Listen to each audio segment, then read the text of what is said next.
Like, it was hard enough for me to memorize Asher Yatza, the prayer after going to a bathroom, once. But now as I pick up a Lubavitcher Siddur or prayer book, it's a different bracha. They've changed some words around. I don't know. They have a different nusach for a lot of different stuff. You got to be careful. They bench different than Ashkenaz benching. There's a whole bunch of different stuff. Yeah, you got to just get. That's just the way it is. They have a different nusach.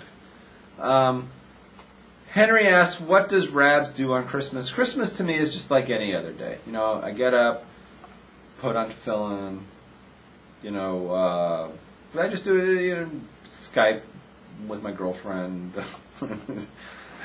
I am with my nephews. What else do I do? I email Levi and tell him I can't stand the things on his blog. I go on Facebook and, you know, see 300 pictures of Santa wearing tefillin. This is like a normal day for me, you know. Do you tear toilet paper on Shabbat? Do I tear toilet paper on Shabbat? I tear it before Shabbat. Okay. So you wouldn't, like, tear off extra square on Shabbat?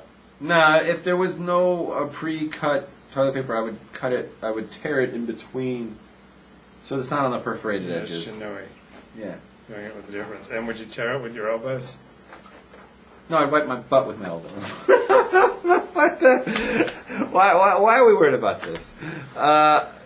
Faith wants to know Faith, go ahead and ask us your questions because we're just. When is your holiday special, Rabbi Rabs? My holiday is only special when I have a woman with me. Are you doing your own show Thursday night? How's that coming? What? You're doing your own show Thursday night. Who said? You still doing your own weekly show? It's not a weekly show. I do a show every once in a while, and sometimes not even that often. But I do a show whenever there's a Jewish holiday. So it happens to be that this week I'm considering doing a show on Wednesday night about Hanukkah. So it'll be on this channel. So people want to check in probably Wednesday night. I'm going to probably have a show going on. Look out for that. Probably Wednesday night. I don't do it every week because I just don't have enough material to do every week, and there's not enough interest. Like every time I do a show, I get less and less views than the time before. I don't know. Just like, you know, I start off the first one had like 180 views, you know, and the next one had like 170, and then it started to drop like 120, and then like the last ones were like 12 people that'll look at it, and it's just like I'm not going to do a show when, you know, unless. Who do you think is going to win the NBA championship this year? I don't care. The NBA is ridiculous. You got this schmeckla. You have this Jew, Stern, who's the commissioner. And this guy has always been a putz for the last 25 years. This guy he's a New Yorker. And, like, he hates the Lakers because people back east hate the Lakers. I get that. And he's like a little jealous idiot. So this year, what do? He always finds ways to screw the Lakers. And this year, this is unbelievable. They had the lockout, right? Yeah. So one of the terms and agreement of the lockout, because they had like a whole thing. One of the things is that the NBA gets to own one of the teams because New Orleans had financial trouble. So the NBA chipped in and bought it. So it's like a capitalist. There's like all these capitalist teams against a socialist team. It's like not fair because New Orleans is now owned by the commissioner. So he now owns one of the teams. Okay, so that's step one. They had a quick agreement. They wanted to hold out and really screw the players. But the owner of the Lakers, Jerry Buss, was one of the few owners that said, I don't care about any of this. I'm willing to cave in. I just want the season to start. Yeah. So he was not with Stern on the lockout at all.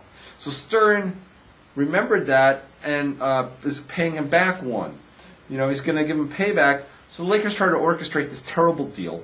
They wanted Chris Paul from New Orleans, who's a great player, but they were going to give the house up for him. And they were going to give up Pau Gasol and Lamar Odom. I mean, it's just retarded. It was the worst deal ever. But here's the part that drives me crazy. Stern said, no, you can't do that deal. Even though it was a good deal for New Orleans, he said, no, New Orleans can't do that because Chris Paul is too valuable to that organization, and we own that organization. We're not going to let them give up Chris Paul. And a week later, what did they do? He let them give up Chris Paul to a different team. Yeah. Why don't you just come out and say that you hate the Lakers, you especially hate the Lakers now that Jerry Buss didn't help you out on the lockout, and you're just being a dick, right? And you just admit it. It's a conflict of interest. You're the one who decides what goes on, and you own the team. This is a joke. The whole league has become a pathetic joke. Right? I know. It's just like whatever. I don't care who wins. I think the Lakers could win this year because if Kobe's knee is healed and he's got a shorter season, so it's not going to wear on him as much. Oh, if okay. he can, like, now that he's getting divorced, maybe he can, be happier and get out there and do things meet lots of people and do social things with them. Why do you think that they finally got divorced? Because when he raped the girl and it was exposed that he also had a girlfriend going on, she got a $5 million ring. Right? So, whatever, she wants to accuse him of doing, he could pay his way out of it, right? So, you got to think of, what did he do that he can't buy his way out of? Well, I mean, I've never had a relationship much longer than a year, but there are things that happen that you think, oh, I can get over this. And, and you think you can, but as time goes on, you realize, no, I can't. All right. I've had a girlfriend who's cheated on me with another girl. I thought, oh, I can get over this, and then as time goes by, I realize that I can't. Okay. All right. So the question is, I should do a special show on the 25th. I don't really want to do a special show on behalf of Christmas. I don't mind. You hold by Niddelnacht. You not study Torah on Christmas Eve. Oh, no, everybody does that. Everybody holds by Niddelnacht. The question is, when is Niddelnacht? Is it the 24th, or is it in January? Whatever it is. I'll keep the 24th. Saturday night, no learning Torah. That means head over to, Mexico, sure. And why did Jews not study Torah on Christmas Eve? Oh, we talked about this last year. Jews don't learn Torah on Christmas Eve because it's brought down that when we were living in Europe, the Goyim there used to get drunk on Christmas Eve. And what do Goyim do when they get drunk? They go looking for Jews. And where do you find Jews? You find them learning in the base of Medrash.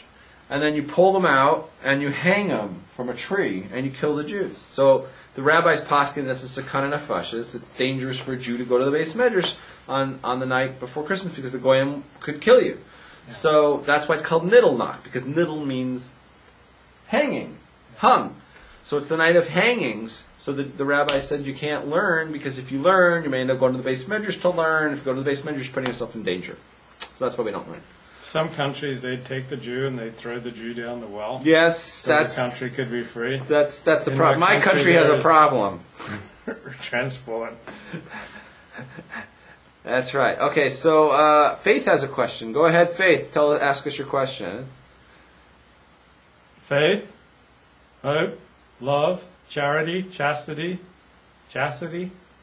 Why do you think black people have such funny names like Yolanda? They might think we have funny names, like Levi and Shlomo, Rashawn. Yeah. Malachi says, I had a good solo show on Zionism this last week. Didn't matter how many hits there were. It was a good show. Did you watch it? No. Oh, well, that's why you're part of the uneducated minority. All right, what else you got? Faith, you want to ask your question? Folks, we're about to wind up, so ask now or forever hold your peace. Ask now. Ask now. All right, so you didn't answer my question. What are you doing special for Hanukkah? Well, I hope to get social with some single young women.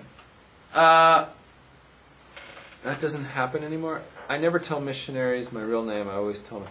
Do you consider Conservadox Judaism true Judaism? Conservadox rhymes with bagel and lox because that's about all the legitimacy that it has. Conservadox is not legitimate. It's not. It's watered down. It's blended in with some heretical nonsense, and it's not legit. The only thing that's legit is when people follow. They follow a